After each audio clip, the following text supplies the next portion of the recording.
આપ જોઈ રહ્યા છો સ્પાર્ક ટુડે ન્યૂઝ। 5 દિવસ ગણેશ ઉત્સવ ઠક્કર પરિવાર દ્વારા ફતેગંજ ખાતે ખૂબ ભક્તિભાવપૂર્વક આ ગણેશ ઉત્સવ મનાવવામાં આવે છે। દરરોજ બાપાને મોદક, લાડુ, વિવિધ વાનગીઓ તેમજ આસપાસના રહીશો દ્વારા ભગવાનને થાળ ધરવામાં આવે છે। અહીંયા ભજન સંધ્યા પણ કરવામાં આવે છે। 5મા દિવસે ઠક્કર પરિવાર દ્વારા ફતેગંજ ખાતે માટીના ગણપતિ બાપાનું ઇકો ફ્રેન્ડલી રીતે વિસર્જન કરવામાં આવ્યું છે। ઢોલ નગારા સાથે ધામધૂમથી જ્યારે વિસર્જન કરવામાં આવ્યું ત્યારે મોટી માત્રામાં ભક્તો ઉમટ્યા છે। બાપાને પ્રાર્થના પણ કરી છે બાળકોને વિદ્યા, બેરોજગારીને રોજગાર અને વડીલોને તંદુરસ્તી મળે। મંગલ મૂર્તિ ગણપતિ બાપ્પા ગણપતિ બાપ્પા આંધારાણુ ઉર્જાવતી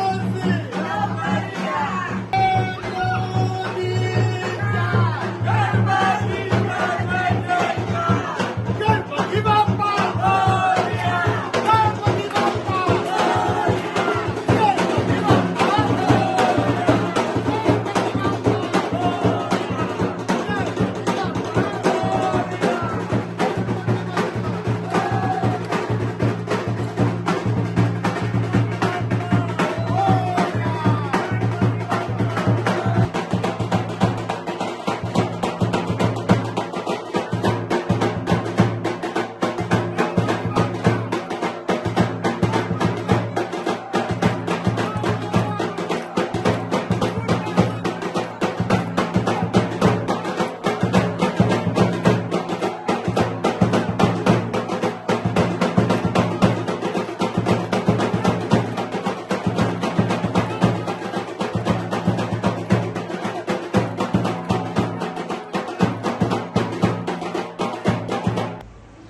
આજ રોજ 5 દિવસ કેમના પતી ગયા અમને જ ખબર ના પડી।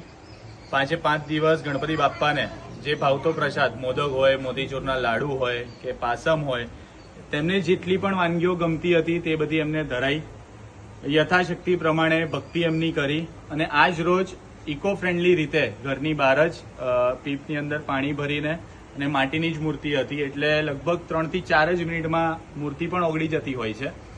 તો ઇકો ફ્રેન્ડલી એક મેસેજ આપવા પણ આ પ્રકારેનું અમે આયોજન છેલ્લા 7-8 વર્ષથી ઇકો ફ્રેન્ડલી રીતે જ કરી રહ્યા છે।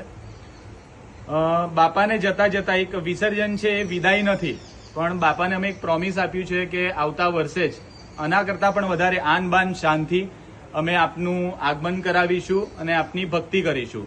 અને આજના દિવસે બાપાને એ પણ પ્રાર્થના કરી છે કે જે બાળકો છે એમને વિદ્યા મળે, વડીલો છે એમને સારામાં સારું સ્વાસ્થ્ય મળે અને જે બેરોજગાર છે એમને રોજગારી મળે। અને સાથે સાથે વડોદરાવાસીને પણ અને સમગ્ર ગુજરાતમાં હું એક નાનકડી અપીલ કરવા માંગુ છું કે હજી 10 દિવસના ગણપતિ પણ બાકી છે, 7 દિવસ 10 દિવસ અને વિસર્જન પણ થતા હોય છે।